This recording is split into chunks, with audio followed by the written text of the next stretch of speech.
Hello everyone and welcome back to our channel अधूनमधून. ह्या वर्षी आम्ही गणपती बाप्पा बसवले नव्हते कारण की सुतक पडलं होतं. पण आता 10 दिवस त्याला पूर्ण झाले आणि मग म्हटलं 2-3 दिवसच शिल्लक राहिले होते गणपती बाप्पाचे.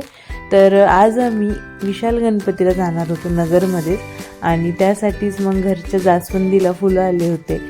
काही घरी गुलाब लावले होते वेगवेगळ्या रंगाचे, त्यांना पण खूप सुंदर अशी फुलं आलेली होती. तर आता हेच फुलं आम्ही देवाला, घरची फुलं घेऊन देवाला जाणार होतो. तर ते सर्व फुलं तोडले, आईंनी त्याचा मस्तपैकी असा गुच्छ केला. काही फुलं देवाला, घरच्या देवाला वाहिले. पारिजातकाची पण फुलं आलेली होती, ती घरच्या देवांना वाहिले. घरी गणपती बाप्पा बसवले नाहीत ना की मग असं काहीतरी हरवल्यासारखंच वाटतं. पण आता आता जाणारच आहोत इथलच्या गणपतीला. तर आई म्हटल्या आपण मोदक करून नेऊयात आणि मोदक आज ओल्या नारळाचे आणि गुळाचे करणार होतो. तर बघूयात आता ते कसे होतात.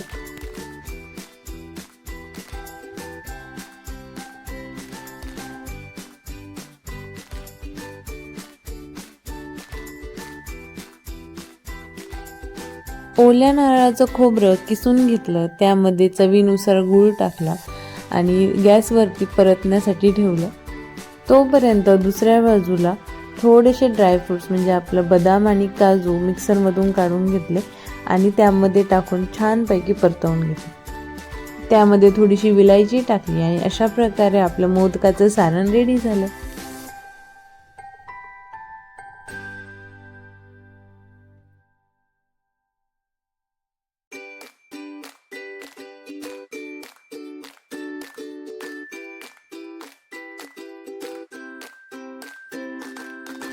मोदकाचं सारण रेडी झालं आणि आईंनी मोदक बनवायला घेतले. तर आज ऑफिसला सुट्टी नसल्यामुळे मग मला पण मध्येच मीटिंग्स झाल्या. तर आई म्हटलं की तू मीटिंग्स कर, तोपर्यंत मी सुरुवात तर करते, मग आल्यावर तू मदत कर. तर मग आईंनी ते छान प्रकारे मोदक बनवायला घेतले.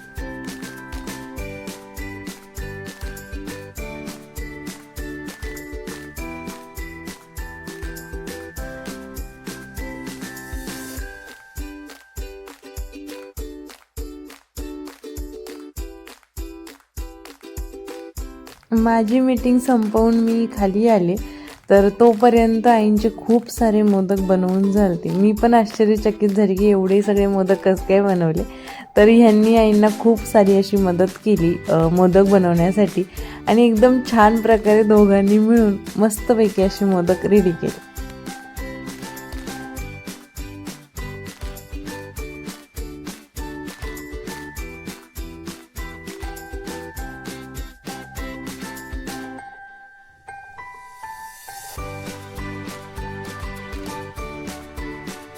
सर्व मोदक तळून झाले. देवबाप्पाला जे जे साहित्य न्यायचं होतं ते सर्व घेतलं आणि जायला निघालो.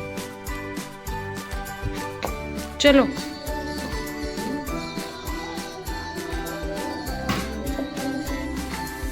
धरे लॉकला.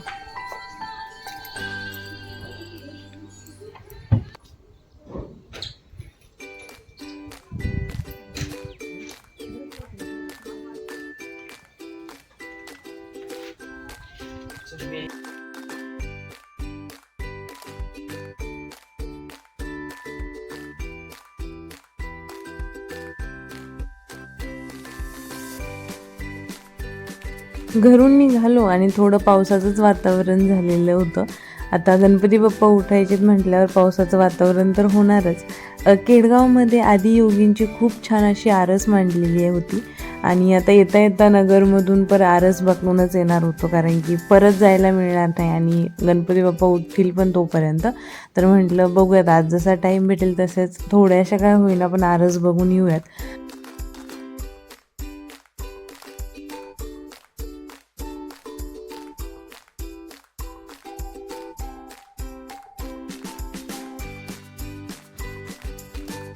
मग आम्ही सर्वजण पोहोचलो विशाल गणपतीला. आज गर्दी थोडीशी कमीच होती दुपारी, संध्याकाळी मे बी जास्त वाढेल पण दुपारच्या टाईमला गर्दी थोडी कमीच होती. मग मस्तपैकी असं दर्शन घेतलं आणि एवढं निवांत दर्शन कधीच झालं नव्हतं. म्हणजे कायमच इथे संकष्टीला वगैरे आलं ना तर खूप गर्दी असते. मागच्या वेळेस तर ती अंगारकी संकष्टी आली होती तर त्यावेळेस दर्शन पण झालं नाही, बाहेरूनच दर्शन घ्यावं लागलं.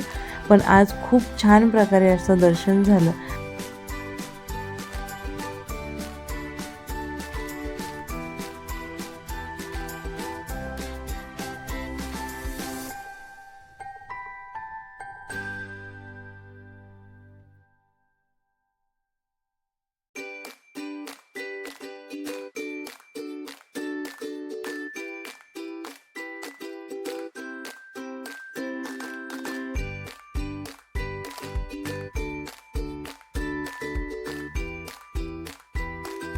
नावाप्रमाणेच खूप विशाल हा गणपती आहे आणि आज कोणीच म्हणायला नव्हतं की चला चला बाद झालं दर्शन, पुढे व्हा, रांगेतून पुढे सारखं असं म्हणणारं कोणीच नव्हतं. निवांत दर्शन आहे. सगळे लोक असे मन भरून डोळे भरून देवाला पाहत होते.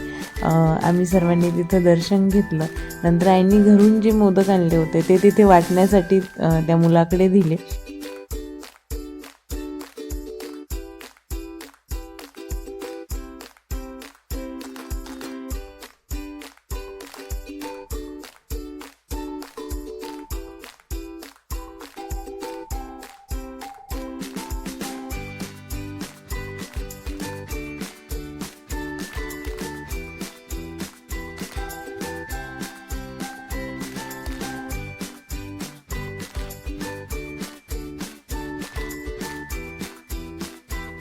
सगळ्यात जास्त लक्षवेधी होतं इथलच्या ह्या कलाकृती.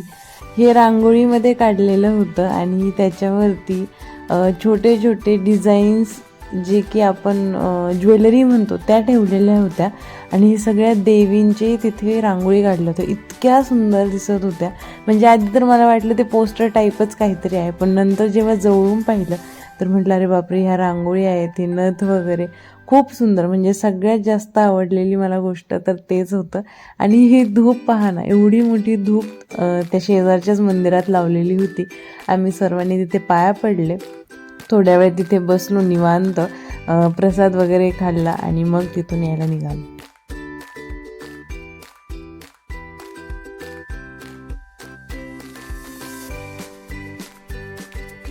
मंदिरामध्ये दिवा अगरबत्ती वगैरे काहीच लावून देत नाही. तर मग बाहेर आईंनी ज्या फुलवाती आणल्या होत्या घरून त्या तिथे 5 लावल्या आणि नंतर मग त्यांना अगरबत्ती वगैरे ओवाळून मोदकाचं नैवेद्य वगैरे बाहेरच ठेवलं.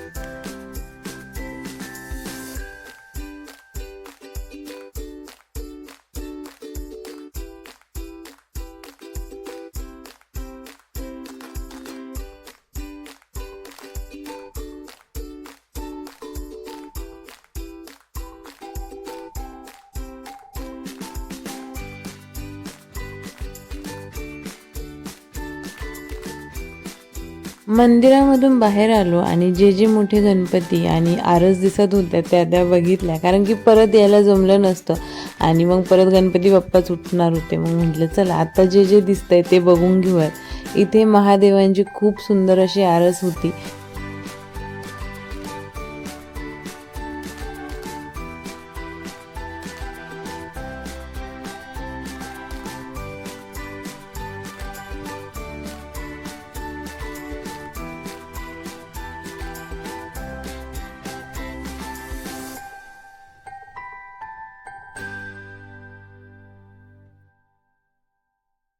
पुढे गेलो आणि कुंडलिकाची कथा, तर खूप सुंदर प्रकारे तिथे कुंडलिकाची कथा मांडलेली होती.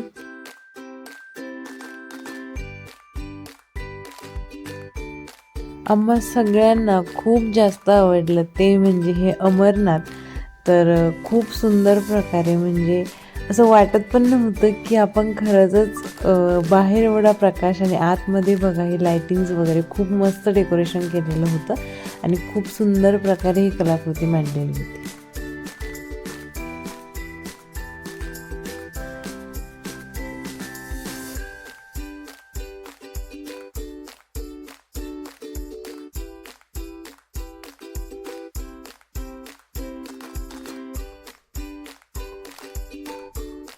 आईंचं आणि पप्पांचं खूप दिवसापासून चाललं होतं की पांढऱ्या रंगाचा सोनचाफा घरी आणायचा. तर आज येता येता तो दिसला. मग म्हटलं चला आता दिसलाच आहे तर घेऊया.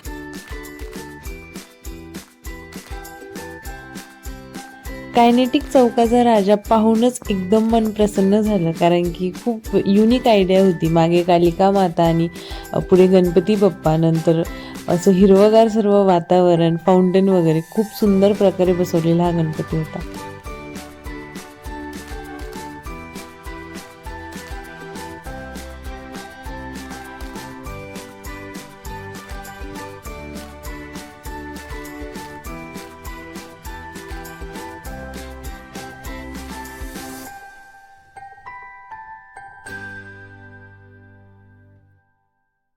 जवळपास जेवढे शक्य होतील तेवढे सर्व गणपती पाहिले आणि मग परत घरी येण्यासाठी निघालो.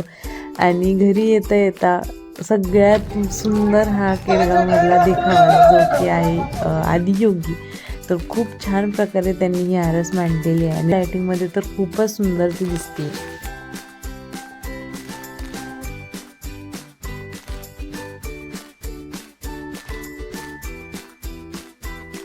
तर हा होता अधूनमधूनचा मिनी व्लॉग. आवडला असेल तर नक्की लाईक करा, शेअर करा, सबस्क्राईब करा आणि कमेंट करायला विसरू नका. आणि असंच अधूनमधून व्हिडिओजला आणि अधूनमधून चॅनलला भरभरून प्रेम द्या. भेटूया लवकरच नवीन व्लॉगमध्ये. तोपर्यंत धन्यवाद.